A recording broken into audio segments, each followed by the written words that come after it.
এই জন্য আমি গত বছর বলেছিলাম না, আপনাদের রংপুরে রংবাজ হুজুর যখন বলেছিল যে তার নাকি খুব শখ 10 জন কওমি হুজুর নিয়ে আর 10 জন আহলে হাদিস হুজুর নিয়ে বাহাস করাবে, শখ জেগেছিল না গত বছরে? আমি ভেবেছিলাম, আপনাকে বলে গেছিলাম, এই স্টেজ থেকে বলে গেছিলাম, শুধু মানে জায়গাটা পরিবর্তন হয়েছে, আগে ছিল ওই ভেতরে, আজকে হচ্ছে একটু বাইরে, কিন্তু প্রতিষ্ঠান কিন্তু একটাই। আমিও বলে গেছিলাম ভাইজান এই শখ যখন করেছে শখ পূরণ হবে। গত বছর বলে গেছিলাম এত তাড়াতাড়ি যে শখ পূরণ হবে আমি বুঝতে পারিনি। গত বছর শখ পূরণ হয়েছে কি হয় নাই? তারাবি ওমর বিন খাত্তাব কত রাকাত চালু করেছিলেন? 8 রাকাত না 20 রাকাত? এটা নিয়ে বিতর্ক দেখেছেন না? দেখেছেন তো? মুজাফফর বিন মুহসিন হাফেজুল্লাহ বলে গেলেন না, আহলে হাদিসের যদি একটা জেনারেল শিক্ষিত সাধারণ কর্মীও থাকে তারপরেও এই বাংলার বুকে না গোটা বিশ্ব জগতে কোরআন এবং হাদিসের দাব দিয়ে বাতিলদেরকে দলিল দিয়ে দাফন করে ছেড়ে দিতে পারে।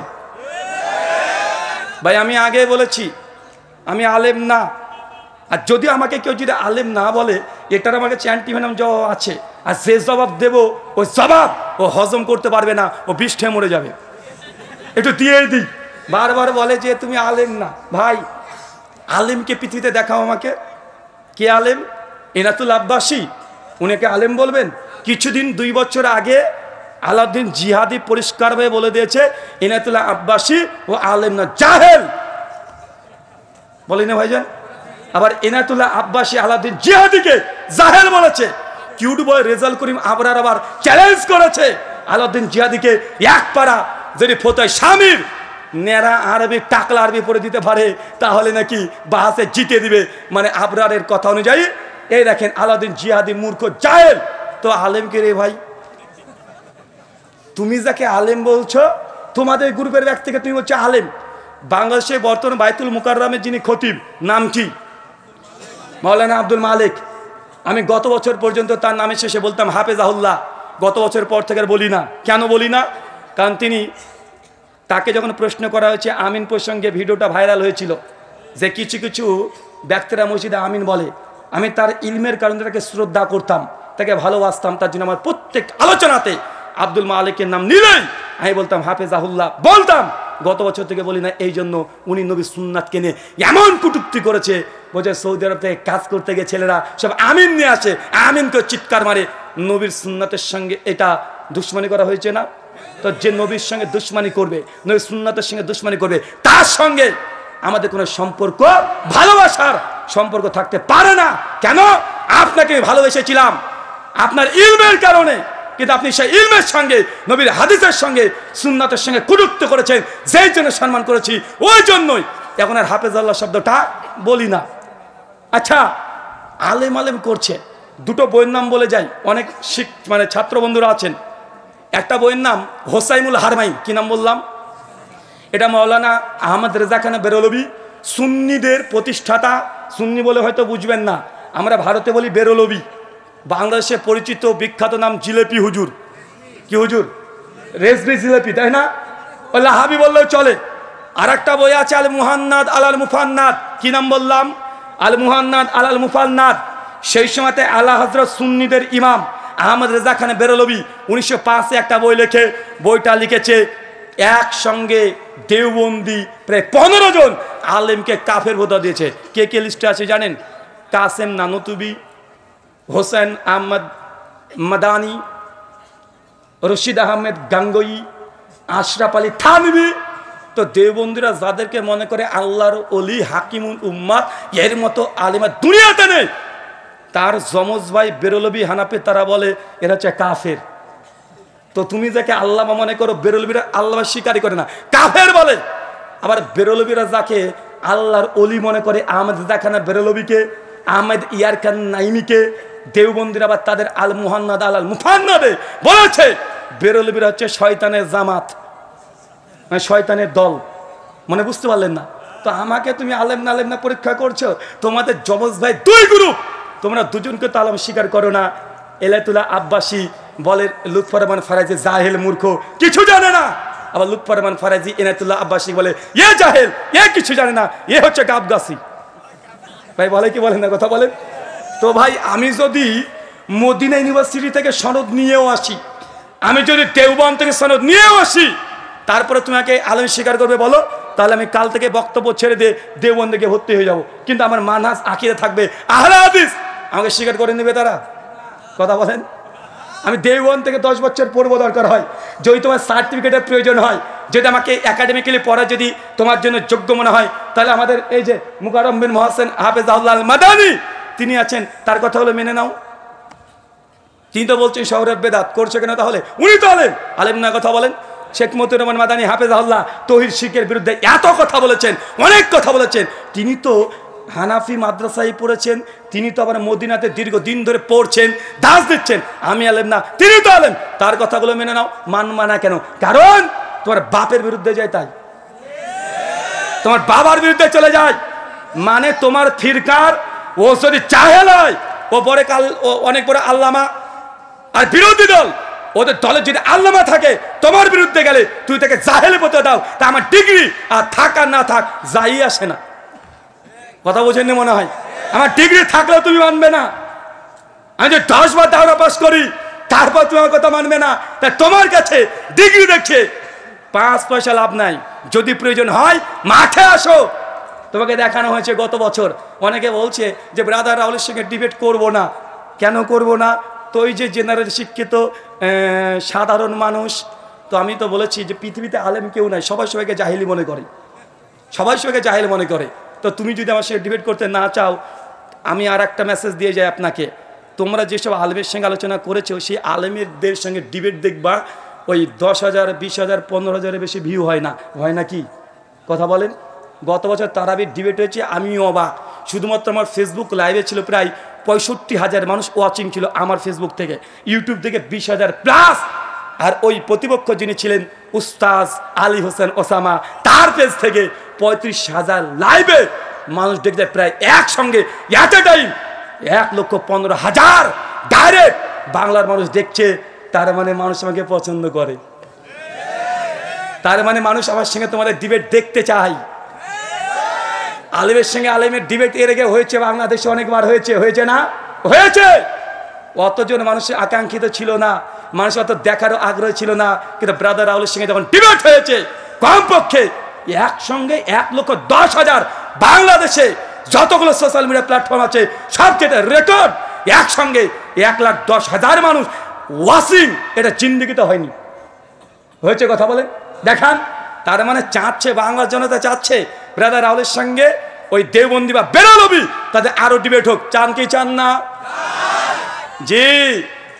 সামনে রামাজান, অনেকের কামড়া কামড়ি শুরু হয়ে গেছে। তারাবি 8 নাগাদ না 20 নাগাদ, ওটা তো কেস ইজ ক্লোজড, ওটা তো কমপ্লিট হয়ে গেছে, ওটা নিয়ে আর হবে না। বাংলার মানুষ বুঝে নিয়েছে। মানুষ আগে মনে করতো যে নবী আমার 8 টাকার তারাবি পড়েছে আর ওমর বিন খাত্তাব 20 টাকার তারাবি চালু করেছে, অনেক আহলে হাদিস এটাই মনে করতো না। যখন এই বিষয়ে যখন প্রথম হেডিং হয়েছিল, আমাকে অনেক মাদানী আলেম ফোন করেছে যে রুহুল ভাই আপনি এটা কিসে আপনি ডিবেট করতে যাচ্ছেন, যে ওমর বিন খাত্তাব কত তারাবির আদেশ দিয়েছেন আর ওমর তো 20 টাকাতে চালু করেছেন। তাদের এরকম ধারণা ছিল, অনেকে আমার প্রতি অভিযোগ করেছে। আমি বলেছি পিকচার আবি বাকি হে, कुर्सी का पेटी बांध लीजिए, मौसम बिगाड़ने वाला है। মানে তাড়াতাড়ি সিট বেল্টটা বেঁধে নেন, আবহাওয়া খারাপ হতে চলেছে। সবার ধারণা এটাই ছিল যে ওমর বিন খাত্তাব 20 টাকা চালু করেছে, নবী 8 টাকা পড়েছে। আমি দেখেছি ওমর বিন খাত্তাব 20 টাকার তারাবির কথা বলেনি, তিনি আদেশও করেনি। তার যুগে কে কে পড়েছে নাম নেই হাদিসে, কিন্তু ওমর বিন খাত্তাব যে মুয়াত্তা মালিকের হাদিসে 8 টাকা তারাবির আদেশ করেছে। গোল্ডেন চেন, এই গোল্ডেন চেনের মর্ম তো তারা বুঝবে না।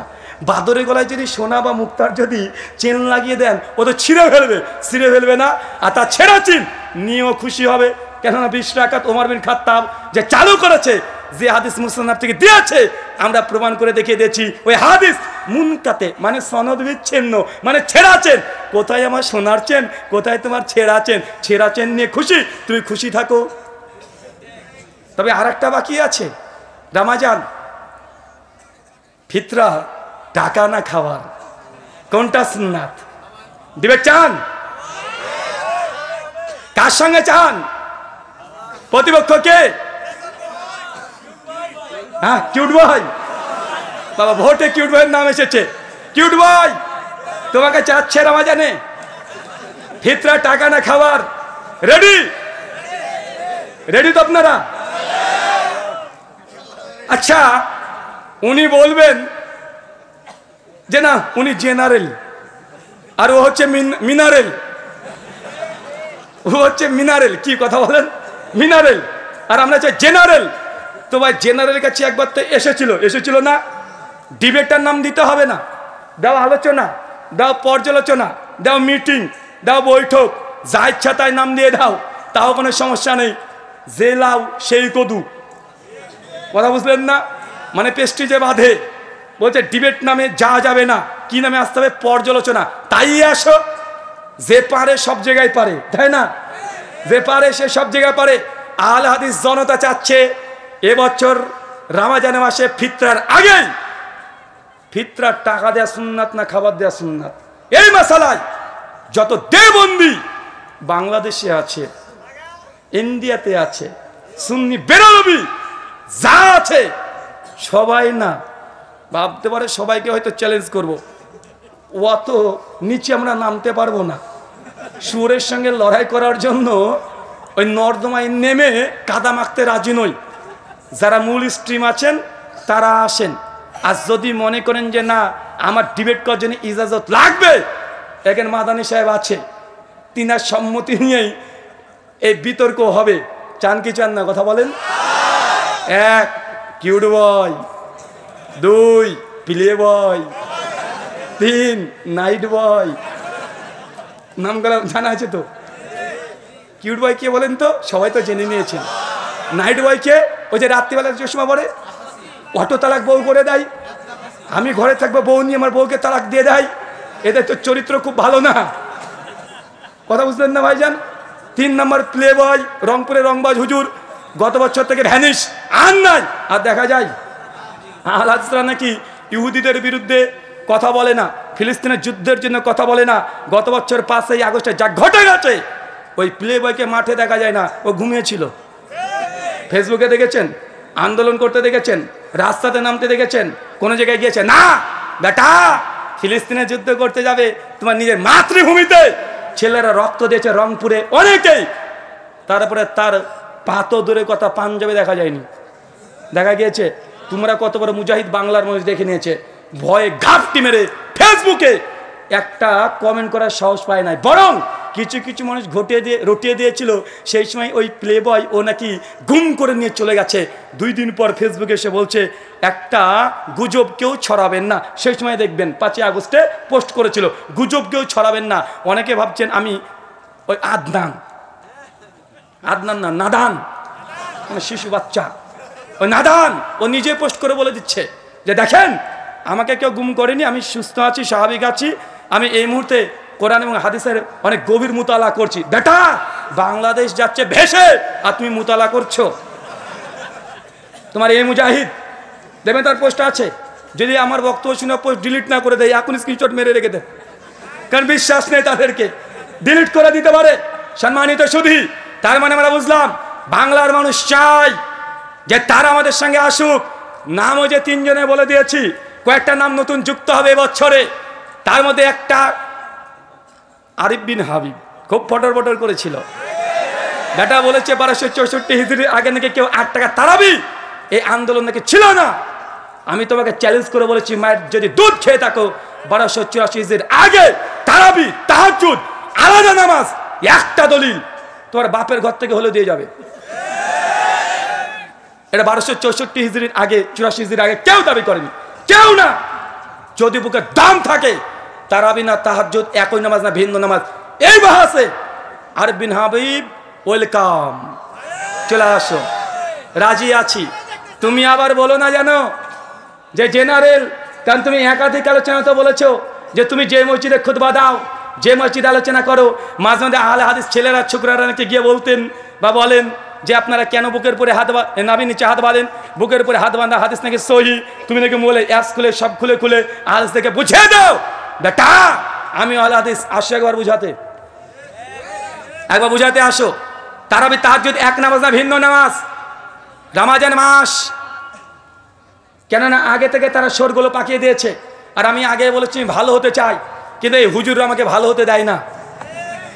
আমি কত চেষ্টা করি ভালো হয়ে যাব, বারবার চেষ্টা করি যে আমার এই ভাইদের সঙ্গে ডিবেট বাহাস মোনাজারা করবো না, কিন্তু বারবার শুধু পেছনে খুচা দেয়। তো খুচা দিলে তো বাঁশঝাড় রেডি আছে, রেডি আছে না নাই? তুমি খোঁচাখুচি করবা, বাঁশঝাড় নেবা না, তোমাকে বাঁশঝাড় নিতে হবে। আর আমরা দেওয়ার জন্য সবসময় প্রস্তুতি নিয়ে থাকি। তার জন্য আপনি আগে বলে দিয়েছি, তারাবি তাহাজ্জুদ যদি দাম থাকে, কিউট বয় তুমি চলে আসো, না পারলে তোমার প্লে বয়কে পাঠিয়ে দাও, তাও না পারলে নাইট বয়কে পাঠিয়ে দাও, তা না পারলে আরিফ বিন হাবিব, এখনও তার সঙ্গে ভদ্রতা হচ্ছে, যতদিন সে ভদ্রতা দেখাবে। তারপরে আরও যদি না হয়, তোমাদের কি যেন নাম, আর একটা কি নাম যে ওটা, হ্যাঁ ও বাচ্চা ছেলে রফিকিকে তো 2017 সালে মালিটলা মসজিদে সাইজ করে ছেড়ে দিয়েছি, বেচারা তারপর থেকে আর কথা বলে না। লুৎফর রহমান ফারাজি ও লিস্ট থেকে আউট হয়ে গেছে, ওকে মানে মঙ্গল করে খুঁজতে হবে, ওকে দেখাই যায় না। দেখা যায় আর তামিদুল মাওলা ও গায়েব, অদৃশ্য, ও বৃহস্পতি গ্রহে বসবাস করছে এখন। কিন্তু এখন মাঝে মধ্যে একটু উঠবই, লাভ দিত অনেকটা কমে গেছে, কিন্তু ইদানিং ফেসবুকে আবার শুরু হয়ে গেছে। বড় শয়তানগুলোকে বেঁধে দেয় রামাজান আসে, ছোট শয়তান ওরা কিন্তু খুচাখুচি করবে, করে কি করে না? তাই আগে থেকে জানিয়ে দিলাম, पेटी का कुर्सी, कुर्सी का पेटी बांध लीजिए, रमजान आ रहा है, मौसम बिगड़ने वाला है। आगे থেকে রেডি হন, সময় দিয়ে দিলাম 10 দিন সুযোগ পাবা। একদম স্কুলের ব্যাগ নিয়ে মৌলানা আব্দুল মালিকের কাছ থেকে তারাবি তাহাজ্জুদ এক নামাজ না ভিন্ন নামাজ, এই 10 দিন ক্লাস করতে শুরু করে দাও। 10 দিন পর দেখাবে ইনশাআল্লাহ। ক্লাস করো, একদম শিশু বাচ্চা ছেলে মতো পড়তে চলে যাও 10 দিন। আমি 10 দিন পড়তে পারবো না, 10 দিন আমি আছি, এখানে প্রোগ্রাম আছে, তুমি পড়তে যাও, পড়াশোনা করে আসবে, ভালো করে পড়াশোনা করে আসবে, একদম ভালোভাবে পড়াশোনা করে এসে আহলে হাদিসের জেনারেল শিক্ষিত একজন ছাত্রের কাছে এসে দলিল দিও, তোমার দলিলকে কিভাবে বুঝিয়ে দিতে হয় আমরা ঠিক বুঝাতে পারবো। আল্লাহ সুবহানাহু ওয়া তাআলা আমাদের বোঝার তৌফিক দান করুন, আমিন। ভাবেন না যে অহংকার বা গৌরব করলাম, কারণ আমি চাই আমাদের আলেম ওলামা শেখ মাশায়েখ এদের কাছ থেকে আমরা কি শিখি।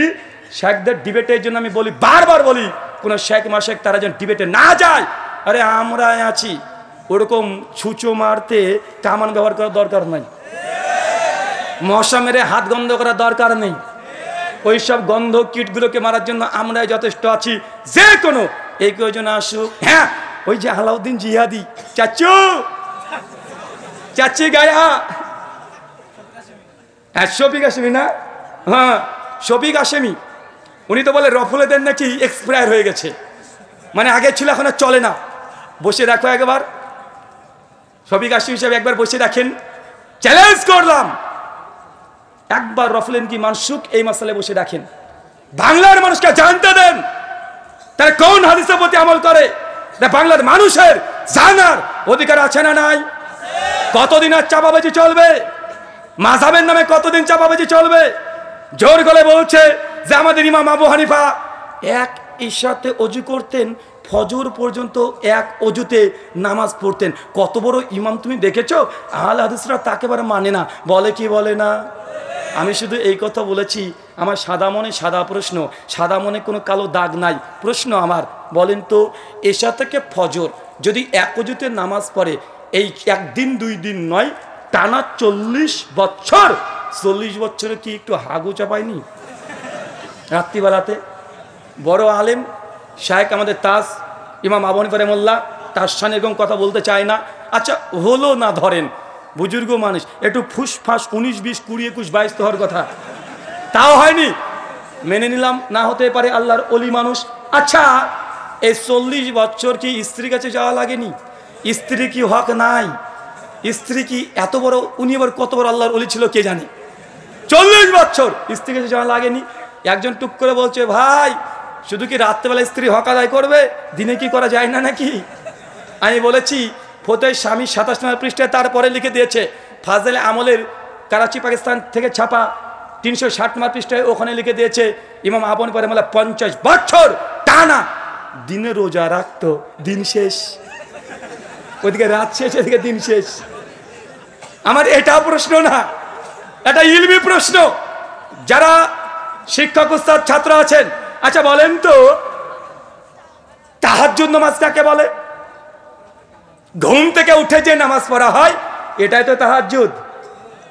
ইমাম হাজার আসকালানী তার তালখিসুল হাবির 1237 নম্বর হাদিসের অধীনে আলোচনা করেছেন। ফতোয়া শামিতে হানাফিদের কিয়ামুল লাইল 2য় খণ্ড 88 পৃষ্ঠায় লিখেছেন, তাহাজ্জুদের জন্য শর্ত হচ্ছে ঘুম পাড়া। যদি আলসরা একমত না, তাহাজ্জুদের জন্য হচ্ছে ঘুম থেকে উঠে নামাজ পড়াটা শর্ত, মানে ঘুম শর্ত। কি শর্ত? ঘুম শর্ত। ঘুমবিহীন কেউ যদি রাত্রে জেগে থেকে যে নামাজ পড়ে, ওটা তাহাজ্জুদের নামাজ নয়, ওটা মুতলাকান নফল নামাজ হবে। কি নামাজ হবে? মুতলাকান নফল নামাজ। চাচা মাসালা বুঝেছেন তো? বুঝতে পারছেন না? মানে তাহাজ্জুদ পড়তে হলে কি করতে হয়? আগে ঘুমাতে হয়। আচ্ছা চাচা, ঘুমালে কি ওযু থাকে? বুঝেননি মনে হয়। ঘুমালে কি ওযু থাকে? তো ইমাম আবু হানিফা যদি না ঘুমায় তাহলে তাহাজ্জুদ পড়েনি 40 বছর। আর যদি বলে না তাহাজ্জুদ বলেছে, তাহলে ওযু ভাঙতে হয়েছে ঘুমের কারণে। মানে বুঝতে পারেননি? মানে ইমামে আজম আবু হানিফা রাহিমাহুল্লাহর মাকাম বর্ণনা করতে গিয়ে তার তাহাজ্জুদ ধ্বংস করে মুকাল্লিদ জাহেলরা ছেড়ে দিয়েছে। যে ওযু টিকায় তাহলে তাহাজ্জুদ পড়েনি, কারণ তাহাজ্জুদের জন্য ঘুম শর্ত। আর ঘুমিয়ে গেলে নেন ঠেলা, এবার ওযু ভেঙে গেছে। যেদিকে যাতে যেতে চাই যাক। 364 নম্বর পৃষ্ঠায় একজন বুজুর্গের কথা লিখেছে, আমার কাছে নিয়ে এসেছি, ভাবছিলাম যে এটা নিয়ে কথা বলবো। ফাজাইলে হাজ লিখছেন যে এক বুজুর্গ ছিলেন 12 দিন এক ওযুতে নামাজ পড়েছে। চিন্তা করে নেবার কত বড় বুজুর্গ। 12 দিন। আমি তখন বললাম যে 12 দিন ও মানে পটিও করেনি। আল্লাহর ওলির সঙ্গে গুস্তাকি করতে হয় না, করলাম না। 12 দিন একটু হাগু করেনি, একটু 19, 20, 20, 21, 22 করেনি। এই মানে 12 দিন এক ওযুতে এতদিন নামাজ পড়েছে। মানুষ না পায়জামা ছিল? আমার আর একটা প্রশ্ন, আচ্ছা বলেন তো, 12 দিন যদি এক ওযুতে নামাজ পড়তে পারে হুজুরে, তাহলে 12 দিন নিশ্চয় তার ওযু ভাঙেনি। আর ওযু একটা ভাঙার কারণ হচ্ছে ঘুমিয়ে যাওয়া। মানে বেটা 12 দিন ঘুমায়ও নি। আমি আজকে গুগল করে দেখছিলাম, যখন এই ঘটনাটা পেলাম, যে গিনেস বুকের রেকর্ড কতদিন আছে যে মানুষ না ঘুমিয়ে থাকতে পারবে। একজনের নাম এসেছে, উনি হচ্ছেন ইংল্যান্ডের। উনি না ঘুমিয়ে টানা 7 দিন ছিলেন। কয়দিন? 7 দিন। মেডিকেল অনেকগুলো আমি তথ্য একটু ঘাটাঘাটি করলাম। চ্যাট জিপিটি হাফেজাউল্লাহকে প্রশ্ন করলাম, কিছু ওয়েবসাইট থেকে ঘাটাঘাটি করলাম, দামাত বারকাতুম আলিয়া ফেসবুক তো আছেই, সব ঘাটাঘাটি করে দেখলাম বিজ্ঞান ডাক্তার সায়েন্স আমাদেরকে বলছে টানা একজন ব্যক্তি 7 দিনে বেশি না ঘুমিয়ে থাকতে পারবে না। সর্বোচ্চ 5 দিন পারবে। 5 দিন যে না ঘুমায় তারপরে ও মানুষ থাকবে না, ও পাগলা হয়ে যাবে। তার মানে বুঝে নিয়েছি তোমার ওই হুজুর হয় সে মিথ্যুক ছিল, নচেত পাগল ছিল। আল্লাহর ওলি না, ও পাগল টাল। বুঝেন নাই? 12 দিন না ঘুমিয়ে থাকবে। তো তোমার বুজুর্গের নামটা গিনিস বুকে লিখে দিয়ে আসো না, যে আমার হুজুর ফাজাইলে আমল এত নম্বর পৃষ্ঠা, 364 নম্বর পৃষ্ঠা, 12 দিন না ঘুমিয়ে থেকেছে। নামটা তার থাকার দরকার, কিন্তু কোথায় ইংল্যান্ডে লোকটার নাম আছে? একটু আন্দোলন করো না। কথা বুঝবেন না মনে হয়। মানে এমন এমন ঘটনা, মানে মাঝে মধ্যেই দেখি এই ফাজাইলে হজ একজন বুজুর্গ ছিলেন। উনি আফগানিস্তানে কোন করাচি, মানে পাকিস্তানের করাচির ওই সাইডে আশেপাশে বাড়ি। হঠাৎ নাকি হজ করবেন, টাকা পয়সা নাই, পায়ে হেঁটে যেতেও পারে না। উনি নাকি কি করলেন, উনি একটু চিন্তা করলেন নবীর প্রতি একটু সালাম পেশ করবেন, অনেক শখ, কিচ্ছু পারলেন না। চোখটাকে বন্ধ করতে করতে করতে করতে বেচারা ঘুমিয়ে গেলেন। বেটার ধর্মটাই স্বপ্ন, ঘুমিয়ে গেছেন। একটুবার দেখছেন যে উনি উড়তে উড়তে চলে গেছেন, গিয়ে একদম কাবা শরীফ, চোখ ঘুম ভেঙেছে আর সামনে দেখছে কাবা শরীফ। কথা বুঝলেন না? যে বলছে তারপরে আমার ওই হুজুর, আমার বুজুর্গ কাবাকে তাওয়াফ করলেন, মদিনায় চলে গেলেন, তারপরে নবীকে সালাম দিলেন, তারপরে আবারও ঘুম ভেঙেছে, আর একবার দেখছে ওর বাড়িতে আছে, মানে ওর হজ কবুল হয়ে গেছে। আমার সাদা মনে সাদা প্রশ্ন, ভাই যদি ভারত, বাংলাদেশ, পাকিস্তান থেকে যায় কেউ উমরা বা হজ করতে, তো তাকে ইহরাম বাঁধা লাগবে না? তো তোমার হুজুর ইহরাম কখন বেঁধেছে? ও তো ডাইরেক্ট কাবা দেখেছে। মানে বুঝলেন না মনে হয়? মানে এই ভণ্ডদের বদমাইশিদের মানে কারামত দেখা দেখে বেটা ইহরাম ছাড়া তোমার হজ উমরা হবে? তো তুমি ইহরাম কোথায় বাঁধলে? তুমি যে লিখে রেখেছো ডাইরেক্ট চোখ খুলে দেখছে কাবা, তো কাবার সামনে ইহরাম বাঁধতে হবে নাকি রে বেটা? মানে এরা শরীয়তের জ্ঞান জিরো পরিমাণেও ছিল না। মানে এই ঘটনা থেকে বোঝা যায়, মানে আপনার ওই পীর সাহেব দেখবেন মাঝে মধ্যে উঠতে পারে। এমন ঘটনা শোনেন না, আরে আমার পীর, বাংলাদেশের বক্তা বলছে তুমি জানো আমার পীর কত বড় পীর? তো কত বড় পীর? বলছে আমার পীরের সঙ্গে একদিন আমি ওয়াজে গিয়েছি, রাত্রিতে ফিরে আসলাম, হঠাৎ দেখছি ঝড় বৃষ্টি, রাত 2টো তখন বাজে, ভয় পেয়ে গেলাম যে কীভাবে এখন পদ্মা নদী পার করব। মানে আপনাদের চরমনায় পীর সাহেব ওয়াজ করছে, তার ভক্তবিন্দুরা যার নাকি বেগুনেও জিকির করে, শোনেন নাই? বলছে সবাই আল্লাহর ওলিকে চিনেছে কিন্তু ওয়াহাবিরা চিনেনি। আমার পীর সাহেব এত বড় পীর, সিংহ এসে প্রণাম করে চলে যায়। তোমার পীর সাহেবকে একটু ডেকে নিয়ে এসো, আমাদের কলকাতার চিড়িয়াখানায় ঢুকে দেবো, 10 মিনিট থেকে দেখিও। বলছে ও সবাই চিনেছে আল্লাহর ওলিকে, ওই সিংহ নাকি চিনে নাই। ভাই বলে কি বলে না? তারপরে বলছে যে পীর সাহেব হঠাৎ দেখছি ঝড় বৃষ্টি, কিভাবে নদী পার হবো? নদীর কাছে এসে দেখি মাঝিও নাই, নৌকায় নেই, মহা মুসিবত। পীর সাহেবকে বললাম পীর সাহেব কিভাবে নদী পার হবো, আমার তো ভয় লাগছে। বলদ নামক মুরিদকে পীর বলছে বাবা তোমার কাছে জায়নামাজ আছে? জি আছে। সঙ্গে বগল থেকে বের করে জায়নামাজটা পীরকে দিয়ে দিয়েছে, পীর নিচে পেতে দিয়েছে। তখন বলছে শোন তুই জায়নামাজে দাঁড়িয়ে যা, মনে মনে আমার নাম স্মরণ করতে থাক। এমন পীর সাহেবের সঙ্গে মুরিদ জায়নামাজে উঠে দাঁড়িয়ে আছে। মুরিদ তখন বলছে একটু পর দেখছি আমার জায়নামাজ উঠতে উঠতে উঠতে উঠতে একদম নদী পার করে আমাদের বাড়ির সামনে একদম বসিয়ে দিয়েছে। আমিও বুঝলাম যিনি এই ঘটনা লিখেছেন উনি আলিফ লাইলা অনেক বেশিবার দেখেছেন। জায়নামাজকে উঠে নিয়ে বেড়াচ্ছে, মানে এদের ভণ্ডামি যা আছে সবগুলো কেচ্চা কাহিনী জমা করে রেখে দিয়েছে এইসব গ্রন্থগুলোতে। মানে জায়নামাজে উঠছে, মানে পীর সাহেব উঠতে পারে। বলছে আমার বুজুর্গ 3 দিনে 3 মাসের রাস্তা এক পলকে পার করে দিয়ে চলে এসেছে। ভাই বলে কি বলে না? আমি তো গতকালকে কোথায় প্রোগ্রাম করছিলাম জানো? ওটা সুন্দরগঞ্জে কালকে প্রোগ্রাম করছিলাম। আমি বাংলাদেশের পীরদেরকে বলেছিলাম যে আপনারা যদি উঠতে টুটতে পারেন তো আগামীকাল রাজশাহীতে দারুল হুদা কমপ্লেক্সের আলোচনা সম্মেলন আছে।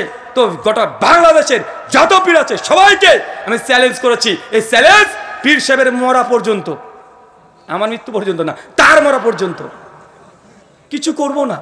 জাস্ট আজকে রাজশাহীতে আছি, পীর সাহেবের বিমানের টিকিট আমি করে দেবো, খেদমতের ব্যবস্থা আমি করে দেবো, তার যদি কোনো কিছু লাগে টাকা পয়সা হাত দিয়ে সব দেবো, সমস্যা নেই। শুধু রাজশাহী বিমানবন্দরে আমি আর পীর সাহেব উঠে পড়বো। আমরা যাব ঢাকা, যখন বিমানটা ছেড়ে দিবে অনেক উঁচুতে, বিমানটা যখন চলবে মাঝ পথে গিয়ে পীর সাহেবকে বিমানের দরজা খুলে নিচে ধাক্কা মেরে ফেলে দেবো। পীর সাহেব মানুষকে উপর থেকে ফেলে দিলে তো নিচে এমনি পড়বে, গ্র্যাভিটি আমাদেরকে তাই বলে না, তাই না? মানে উপরে ফেললাম কোথায় পড়বে? স্বাভাবিক। এটা হচ্ছে নিচে, এটা কোনো কারামত নেই। কারামত কোনটা? ওই যে উপরে যখন চলবে পীর সাহেবকে ধাক্কা মেরে ফেলে দেবো। একটু ঢাকা বিমানবন্দরে, শাহজালাল বিমানবন্দর, আল্লাহর অলির নামে বিমানবন্দর, ওই বিমানবন্দরে আস্তে আস্তে আস্তে আস্তে ল্যান্ড করে দেখাও। আমি উঠতে বলবো না বাবা, আমি উঠতে বলছি না, এটা ল্যান্ড করে দেখাও। তুমি নাকি 3 মাসের রাস্তা 3 দিনে পার করে দাও, তুমি নাকি বাড়িতে বসে বসে মক্কাতে নামাজ পড়ো। ভাই বলে কি বলে না? মানে পীর সাহেব এত বড়, মানে এত বারবার উঠতে পারে, তো বিমান থেকে ধাক্কা মারে ফেলে দেবো, ল্যান্ড করে দেখাও। এই জন্য বলেছি পীর সাহেবদের যা কারামত, আগেকার পীর সাহেব যতই ধরনের কারামত দেখবেন, পীর পানি দিয়ে চলতে পারে, পীর আকাশে উঠতে পারে, পীর সাহেব আগুনে চলতে পারে, সবগুলো আজ থেকে 100 বছর আগেকার কারামত। 100 বছর আগে যে পীরগুলো ছিল তাদের এই কারামত ছিল, কিন্তু 100 বছরের মধ্যে ভাই পীর আছে না নাই? পীর হয়েছে কি হয় নাই? বাংলাদেশে 1 লক্ষ কোনো পীর আছে। তো পীর সাহেব আগেকার পীরের তো এতগুলো মজিজা ছিল, কারামত ছিল, আপনি তো পীর। আপনাকে ছোট্ট একটা বার্তা আপনাকে বলে দিই যে এখন আপনাদের কারামত আর চলে না কেন? কারণ এই দেখেন ক্যামেরাগুলো আছে। ক্যামেরা যেই দিন থেকে আবিষ্কার হয়েছে পীর সাহেব আছে, বেটাদের আর কোনো কারামত হয় না, আর নদীতে চলতে পারে না, আকাশ আর উঠতে পারে না, আগুন আর জ্বলতে পারে না। আর কোনো পীরকে দেখেছেন? আর পারে না। কেন? ক্যামেরা আবিষ্কার হয়ে গেছে এই কারণে। ক্যামেরার সঙ্গে যে কারামতের কি সম্পর্ক এটা বুঝলাম না, কিন্তু এটাই বাস্তব। ক্যামেরা যেই দিন আবিষ্কার, পীরদের কারামত সেই দিন ফিনিশ হয়েছে কি হয় নাই? ফিনিশ হয়েছে না? মানে ডাল में कुछ काला है, काला नहीं है बल्कि पूरा डाल ही काला है। মানে ডালের মধ্যে কালা, মানে ডালের মধ্যে কিছু কিছু কালো কালো আছে, মানে কিছু কিছু কালো না, গোটা ডালটাই কুচকুচে কালো এদের। আল্লাহ সুবহানাহু ওয়া তাআলা এই সব ভণ্ডদের থেকে আমাদের বেঁচে থাকার তৌফিক দান করে, সকলে পড়ি আমিন। 15টা অ্যান্টিভেনাম নিয়ে বাড়িতে যাবেন। রমজান মাস আসলে একটা প্রশ্ন আসবে আপনাদের কাছে বারবার, কি প্রশ্ন? যে আহলে হাদিসরা উমর বিন খাত্তাবকে মানে না, বলে কি বলে না? কেন? কারণ উমর বিন খাত্তাব 20 টাকা তালাবির কথা বলেছে, উমর বিন খাত্তাব 3 তালাকের ফতোয়া দিয়েছে, আহলে হাদিসরা মানে না, বলে কি বলে না? আমি প্রমাণ করেছি উমর বিন খাত্তাব 20 টাকার তারাবি নাই, 8 টাকার তারাবি চালু করেছে, বরং যারা আমাদের প্রতি অভিযোগ করেছে তারাই উমর বিন খাত্তাবকে মানে না। কেন? উমর বিন খাত্তাব 8 টাকার তারাবির কথা বলেছে। আমি আরো 15টা মাসালা বলবো, যে মাসালাই হানাফি ভাইরা উমর বিন খাত্তাবকে মানে নি। কয়টা বলবো? না 16টা বলি। 8 টাকার তারাবি ডবল 16, একটু বোঝাটা বেশি হয়ে যায়। নিয়ে যাবেন তো ইনশাল্লাহ? বারবার বলে না যে এরা উমর বিন খাত্তাবকে মানে না, উমর বিন খাত্তাবকে মানে না, বারবার অভিযোগ। মাত্র 16টা বলি। এক মাসালা, মুসান্নাফ ইবনে আবি শাইবা হাদিস নাম্বার 3988, কানজুল উম্মাল হাদিস নাম্বার 22471, সব মাকতুবাই শামলা থেকে সার্চ করে দেখে নেবেন, যত রেফারেন্স সব মাকতুবাই শামলা থেকে নেওয়া। উমর ইবনুল খাত্তাবের ফতোয়া হচ্ছে এইটা, একামত যদি হয়ে যায়, কি বললাম চাচা? একামত যদি হয়ে যায় তাহলে কোনো সুন্নাত নামাজ পড়া যাবে না, ফরজ নামাজের জন্য দাঁড়িয়ে যেতে হবে। এই মাসালায় হানাফিরা উমর বিন খাত্তাবকে মানে না, ডাইরেক্ট মুখের উপরে বলে দিবেন তুই মানিস না উমর বিন খাত্তাবকে, আহলে হাদিস না, তোরা মানিস না। এই মাসালায় আহলে হাদিসরা উমর বিন খাত্তাবের সঙ্গে আছে না নাই? দুই মাসালা, সুনানুল কুবরা লিল বাইহাকি আল মুতাফা 458 হিজরি হাদিস নাম্বার 4975, সনদ সহিহ। উমর বিন খাত্তাব 1 রাকাত বেতের পড়ার উপরে কাইল ছিলেন, তিনি 1 রাকাত বেতের পড়তেন, পড়ার ফতোয়া দিতেন। হানাফি ভাইরা 1 রাকাত বিতেরকে অস্বীকার করে, এই মাসালায় উমর বিন খাত্তাবকে তারা মানে না। মাসালা 3 তাফাতুল আওয়াজি কিতাবুত তাহারাত, প্রথম খণ্ড 291 পৃষ্ঠা। পাগড়ির উপরে মাসা করা, কি কথা বলেন? পাগড়ির উপরে মাসা করা উমর বিন খাত্তাবের ফতোয়া জায়েজ, তিনি জায়েজ ফতোয়া দিতেন। হানাফি ভাইরা এই মাসালাতে উমর বিন খাত্তাবকে মানে না, বলে পাগড়ির উপরে মাসা করা জায়েজ না। ভাই উমর বিন খাত্তাবের বিরুদ্ধে কারা আছে, আহলে হাদিস না হানাফি? ভাই এই কথাগুলো বলতে চায় না, এসব অ্যান্টিভেনাম দিতেও চায় না, কিন্তু যেহেতু অভিযোগ বলতেই হয়। কমচিতে খোঁচা দিলে বাঁশঝাড় দিতেই হবে, তাই দিতে শুরু করছি, কিচ্ছু করার নেই। 5 মুসান্নাফ ইবনে আবি শাইবা হাদিস নাম্বার 7092 এবং কানজুল উম্মাল হাদিস নাম্বার 21198, সনদ সহিহ। কুনুতে বিতির আমরা পড়ি না বেতের নামাজে, সেই সময় রাফলিয়া দিন করে হাত তুলি কি তুলি না? হাত তুলি। উমর বিন খাত্তাবের ফতোয়া হাত তুলতে হবে, হানাফি ভাইরা তুলে না। মাসালা 6 ইরওয়ালুল গালিল শেখ আল্লামা নাসিরুদ্দিন আলবানী রাহিমাহুল্লাহ 3য় খণ্ড 66 পৃষ্ঠা, কিতাবুজ জুমা আলোচনা করতে গিয়ে অনেকগুলো দলিল এনেছে এক জায়গায়। যারা ছাত্র বন্ধুরা আছেন ভালো করে ঘেটে দেখে নেবেন। উমর বিন খাত্তাবের ফতোয়া গ্রামে জুমার নামাজ পড়া যাবে, হানাফিদের ইজমাই ফতোয়া গ্রামে জুমার নামাজ নাই, কিন্তু তারপরেও তারা পড়ে, আছে না নাই? এই মাসালাতেও উমর বিন খাত্তাবের যে ফতোয়া এর বিরুদ্ধে হানাফিরা আছে। মাসালা 8 জবরদস্তি তালাক হবে কি হবে না? এই মাসালা একটু খুলে বলি, ভালো লাগে। তালাকের কথা বললে ভালো লাগে, কেন বলেন তো? ওই যে অটো তালাক করে দেয় হানাফি ভাইদের ফতোয়া, কেউ যদি জবরদস্তি তালাক দেয় তালাক হয়ে যাবে। মানে আপনার বউ আপনাকে দেখাচ্ছে কেউ একটা গুন্ডা এসে যাই তালাক দে, তোর বউকে তালাক দে, তাহলে গুলি করে মেরে দেবো। এখন আপনি ভয়ে বলে দেন তালাক তালাক তালাক, বউ অটো তালাক, ওই গুন্ডা আপনার বউকে নিয়ে চলে যাবে। মানে জবরদস্তি তালাক হবে কি হবে না? ওমর বিন খাত্তাব বলছে হবে না, হানাফি ভাইদের ফতোয়া হবে। আমি আপনাকে আরেকটু ক্লিয়ার করে বলে দিই, জবরদস্তি তালাক আহলে হাদিসরাও বলে যদি জবরদস্তি প্রমাণ হয়, কিন্তু শর্ত আছে। হানাফিদের নিকটে কোনো শর্ত নেই, আহলে হাদিসদের নিকটে শর্ত। জবরদস্তি যখন হবে সেই সময়তে তার মৃত্যুর ভয় থাকতে হবে। কি থাকতে হবে? মৃত্যুর ভয় থাকতে হবে। 2 যাকে জবরদস্তি করা হচ্ছে সে ব্যক্তি ক্ষমতা থাকতে হবে, ডিফেন্স যদি করার ক্ষমতা না থাকে। প্রায় 6খানা শর্ত আছে, ওটা নিয়ে আলোচনা করছি না। কিন্তু এই মাসালায় উমর বিন খাত্তাব বলেছে জোর করে যে তালাক যদি দিয়ে দেয় ওই তালাক ধার্তব্যের মধ্যে গণ্য হবে না। কিন্তু হানাফি ভাইরা বলে ঘুমের ঝুঁকে যদি বউকে তালাক দিয়ে দাও, অথবা ঘুমের ঝুঁকে স্বপ্ন দেখেছো যে হাতের আঙুল চলছে বউর দিকে, দিয়ে বলছে তালাক তালাক তালাক, বউ শেষ। কথা বুঝলেন না? মানে ফতোয়া স্বামী কিতাব তালাকে পরিষ্কার ফতোয়া দেওয়া আছে। চলেন মাসালা 9 কানজুল উম্মাল 23538 নম্বর হাদিস, আলী মুত্তাকি হানাফির সংকলিত হাদিসের গ্রন্থ, প্রায় 50,000-এর কাছাকাছি হাদিস আছে, সনদ নেই, শুধু মতনগুলো তিনি জড়ো করেছেন। ওমর বিন খাত্তাব তিনি বৃষ্টি প্রার্থনা, ইস্তেসকা সালাতে 2 হাত তুলে দোয়া করা এবং চাদরটাকে উল্টো করে কাঁধে ঝুলিয়ে দেওয়া, তার ফতোয়া জায়েজ। সুনান তিরমিজি 559 নম্বর হাদিস আলোচনা করতে গিয়ে তিরমিজি বলছেন এই মাসালায় আবু হানিফা ইমাম আবু হানিফার নিকটে ইস্তিসকার কোনো সালাতই নাই, মানে বৃষ্টি প্রার্থনার কোনো নামাজই নেই। তার মানে 9টা মাসালা পালেন, যেটা হানাফি ভাইরা ওমর বিন খাত্তাবকে মানে না, 3 তালাক দিয়ে ওমর বিন খাত্তাবকে বাতিল করে দিয়েছে। বেটা আর আমাদেরকে বলে আমরা নাকি ওমর বিন খাত্তাবকে মানি না। বেটা সাধু বেশে পাকা চোর, বুঝলেন না মনে হয়। মাসালা 10, তিলাওয়াতে সিজদা। কোরআন মাজিদ পড়ছেন, সিজদার আয়াত আসে না, সেই সময় কি দিতে হয়? সিজদা দিতে হয়। আলাজদের জমহুর মুহাদ্দিস ফুকাহাদের ফতোয়া, এই তিলাওয়াতের সিজদা ওয়াজিব নয়, সুন্নাত। কেউ যদি কিছু না দেয় গুনাহ হবে না। হানাফি ভাইদের ফতোয়া না দেওয়াটা ওয়াজিব, না দিলে গুনাহ হবে। কিন্তু ওমর বিন খাত্তাব সহিহ বুখারীর 1027 নম্বর হাদিস, তিনি মনে করেছেন তার ফতোয়া মজুদ আছে সহিহ বুখারীর মধ্যে, তিলাওয়াতের সিজদা ওয়াজিব নাই, কেউ যদি দেয় ভালো, না দিলে কোনো গুনাহ হবে না। কিন্তু হানাফি ভাইদের উল্টো ফতোয়া আছে। মাসালা 11, ইমামের পেছনে ফাতিহা পড়া।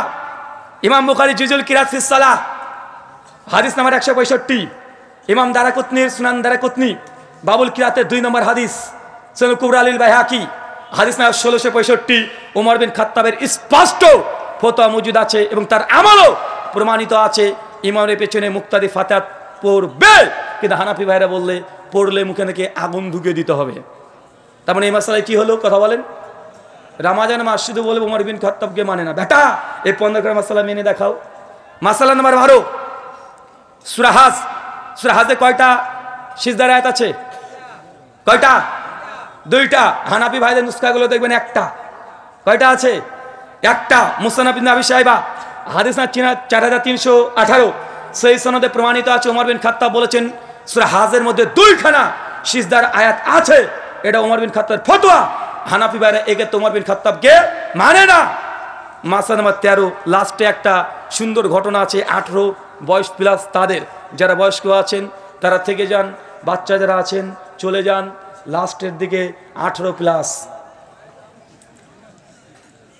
ইমাম কুদামা রাহিমাহুল্লাহ মুগনির মধ্যে 9ম খণ্ড পৃষ্ঠা 131 আলোচনা করছেন 14 নম্বর মাসালা। তিনি বলছেন কোন স্বামী যদি হারিয়ে যায়, কি হারিয়ে যায় বলেন তো?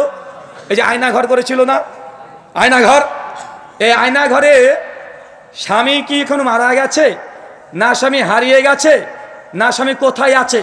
যেসব স্ত্রীরা জানে না, বা স্বামী বিদেশে চলে গেছে, বা যুদ্ধে চলে গেছে, মারা গেছে, না হারিয়ে গেছে, কোনো যোগাযোগ নেই, এখন এই স্ত্রী কতদিন অপেক্ষা করবে? কতদিন অপেক্ষা করবে?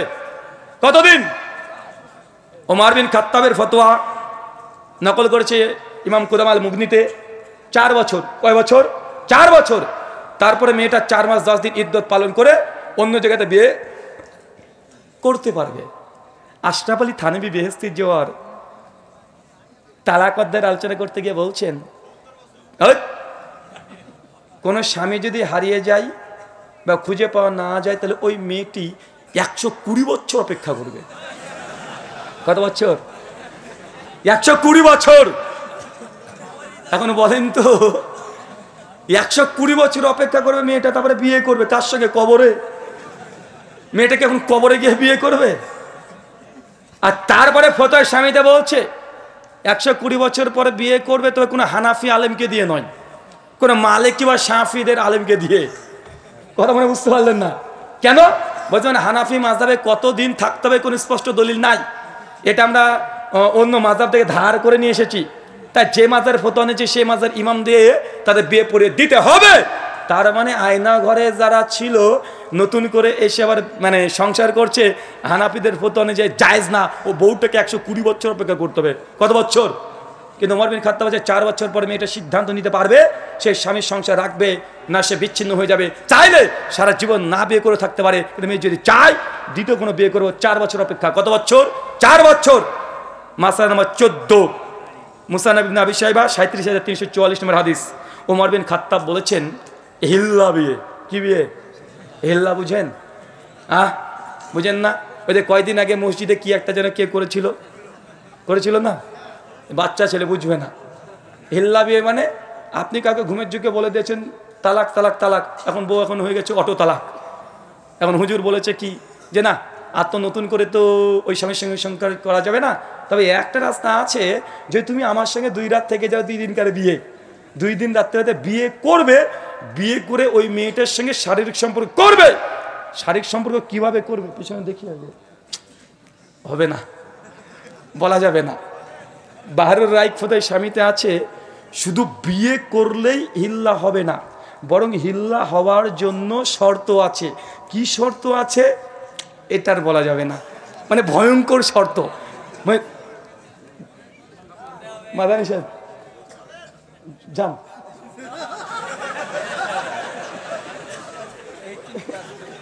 যান ওদিকে যান। মানে শর্ত যা দিয়েছে পরিষ্কার শর্ত, বলছে দুজনের, ভদ্র ভাষায় বলি, জননেন্দ্রিয় টাচ হতে হবে। সে টাচ হলে হবে না, গরমের অনুভূতি পেতে হবে। যদি গরমের অনুভূতি না হয় তাহলে হিল্লা হয়নি, আবার যেতে হবে। আর বলছি না, আরো ভয়ঙ্কর আছে, আর বলা দরকার নেই, আপনার যাদের দরকার তারা পড়ে নেবেন। এটা হচ্ছে হিল্লার মাসালা। ওমর বিন খাত্তাব রাদিয়াল্লাহু আনহু, ফারুক আজম, তার ফতোয়া, কেউ যদি হিল্লা করে তাকে রজম করতে হবে। কি করতে হবে? রজম করতে হবে। হানাফি ভাইরা ওমর ইবনে খাত্তাবের এই ফতোয়া মানে না, তারা অস্বীকার করে দেয়। হিল্লা করাকে তার নেকির কাজ মনে করে। কিসের কাজ? নেকির কাজ, সবের কাজ। ফতোয়া সবাই ডাইরেক্ট লিখেছে, কেউ যদি মানে এই হালালা করে তার 2 পরিবারের আবার বিবাহটাকে বৈধ করে দিচ্ছে। তার জন্য যে হালালা করেছে এ পাবে নেকি। নবী বলেছে ভাড়াটা সার, আর এ বানাচ্ছে নেকি পাবে। মাসালা নাম্বার 15, ওমর বিন খাত্তাব, সুনান তিরমিজি কিতাবুল হাজ, হাদিস নাম্বার 806, পরিষ্কার ওমর বিন খাত্তাব হজে তামাত্তুকে নাজায়েজ মনে করতেন। সহিহ বুখারী 563 কিতাবুল হাজ, ওমর বিন খাত্তাব হজে তামাত্তুকে নাজায়েজ মনে করতেন। হানাফিরা জায়েজ বলে, মানে এই মাসালায় ওমর বিন খাত্তাবকে তারা মানছে না। 16 নম্বর মাসালা, তারাবি ওমর বিন খাত্তাব 8 টাকাতে কথা বলেছে, হানাফিরা মানে না। টোটাল কয়টা দিয়েছি? কয়টা? টোটাল 16টা মাসালা। এই আলোচনাটা আবার শুনবেন, নোট করবেন। যখনই বলবে আহলে হাদিসরা ওমরকে মানে না, একদম এই দলিল দিয়ে জুতা পিটা করে ছেড়ে দিবেন। কথা বুঝলেন? আমরা ভাই মারামারি করি না, আমরা ইলমি ইখতিলাফ করি। যা অভিযোগ তার ডাইরেক্ট জবাব। গত 2 বছর আগে বলেছিলাম না, ওরা বলে ইবনে মাসউদের ফতোয়া নাকি হানাফি মাযহাব। আমি 15খানা মাসালা দিয়ে গেছি যে 15টা মাসালাই ইবনে মাসউদকে হানাফি ভাইরা মানে না। এই 16খানা মাসালা মানিয়ে দেখাও, তারপরে মুখটাকে খুলে বলবে যে আহলে হাদিসরা ওমরকে মানে না। বেটা, তুমি ওমর বিন খাত্তাবকে মানো না। জ্বলন্ত প্রমাণ এই 16টা। আমার অচিরেই তাকলিদ ভ্রান্তি নিরসনের 2য় খণ্ড আসছে, ওইখানে 250খানা এমন মাসালা আলোচনা করেছি যেখানে দেখিয়েছি আল্লাহর নবীর হাদিস একদিকে, হানাফি মাযহাবের ফতোয়া আরেকদিকে। প্রায় 70খানা মাসালা এমন আছে। ওমর বিন খাত্তাব হানাফি মাযহাব, আবু বকর হানাফি মাযহাব, ওসমান হানাফি মাযহাব, এইভাবে 4 খলিফা সহ আবু হুরায়রা, ইবনু ওমর, কমপক্ষে আমি 350 ফতোয়া শুধু দেখিয়েছি। সাহাবীরা বলছে জায়েজ, এরা বলছে না জায়েজ। ডাইরেক্ট কোনো তাবিল করার দরকার নেই। সহিহ বুখারী 5520 নম্বর হাদিস দেখবেন, নবী বলছেন যে ঘোড়ার গোশত জায়েজ। হানাফি ভাইরা বলে মাকরু, বলে কি বলে না। সুনান আবু দাউদ 2828 নম্বর হাদিস, আল্লাহ নবী বলছেন কোন কুরবানি জবাই করেছেন, পেটে যদি বাচ্চা পাওয়া যায় তাহলে সেই বাচ্চাটাকে নতুন করে জবাই করার দরকার নেই। মায়ের মানে জবাই, বাচ্চা জবাই হয়ে যায়। হানাফি ভাইরা বলছে না, আবার জবাই করতে হবে। মানে ডাইরেক্ট নবী বলছে জায়েজ, এরা বলছে না জায়েজ, মানে তাবিল ছাড়াই। আর যদি তাবিল করে দেখানোর চেষ্টা করি অনেকগুলো হবে। যারা মাকতাবায় চলে যাবে, মুসান্নাফ ইবনে আবি শাইবা খুলবে, রাদ্দে আলা আবি হানিফা 125খানা মাসালা, প্রায় 350খানা হাদিস। সেই সময় মুসান্নাফ ইবনে আবি শাইবাতে 235 হিজরিতে মৃত্যুবরণ করেন লেখক। তিনি মানে ডাইরেক্ট রাদ্দে আলা আবি হানিফা এই শিরোনামে ইমাম আবু হানিফা রদ করে অধ্যায় রচনা করেছে। আমরা প্রথম না। আর অচিরেই সুসংবাদ দিয়ে যাই, রাদ্দে আলা আবি হানিফা মুসান্নাফ ইবনে আবি শাইবার এই অধ্যায়টা আমরা অনুবাদ করে ব্যাখ্যা বিশ্লেষণ সহ, জাহিদ কাউসারি অভিযোগের জবাব সহ, আল্লামা আওয়ামার জবাব সহ অচিরেই প্রায় 1200 পৃষ্ঠায় আমরা প্রকাশ করতে চলেছি। অচিরে আপনার বইটা পেয়ে যাবেন। আল্লাহ সুবহানাহু ওয়া তাআলা আমাদের বোঝার তৌফিক দান করো, সকলে পড়ি আমিন। এই বলে আজকের মতো আলোচনা শুরু করলাম, না শেষ করলাম। ওমা আলাইনা ইল্লাল বালাগ। আসসালামু আলাইকুম ওয়া রাহমাতুল্লাহি ওয়া বারাকাতুহু।